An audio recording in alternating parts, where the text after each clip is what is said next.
ഹരിതകർമ്മസേന തൊഴിലാളി union CITU Nattika area സമ്മേളനം നടന്നു. നാട്ടിക സർവീസ് സഹകരണ ബാങ്ക് ഹാളിൽ നടന്ന സമ്മേളനം CITU area secretary TS Madhusoodanan ഉദ്ഘാടനം ചെയ്തു. സാജിദ നവാസ് അധ്യക്ഷയായി. ജില്ലാ joint secretary Rasoja Haridas, area secretary B Kala, Shobhana Sivadasan, Jini Vijesh, Jameela, Sajini ചന്ദ്രൻ, TA ഹസീന, സുനന്ദ, ഷീല സോമൻ, രാജി രഞ്ജൻ, KS അജയൻ, രാജി ഉല്ലാസ്, KM ഷെഫീഖ്, പ്രസീത ബ്രഷ്നേവ്, രേഖ ജിത്ത്, K നസീമ എന്നിവർ സംസാരിച്ചു. അംബിക മനോഹരനെ പ്രസിഡന്റായും B കലയെ സെക്രട്ടറിയായും സാജിദ നവാസിനെ ട്രഷററായും തെരഞ്ഞെടുത്തു.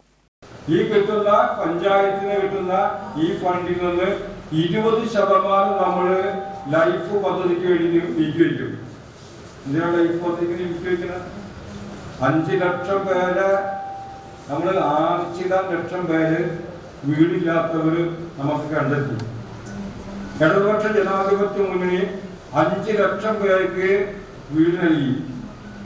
ഇനി 1,07,000 പേർക്ക് വീട് നൽകാനുണ്ട്.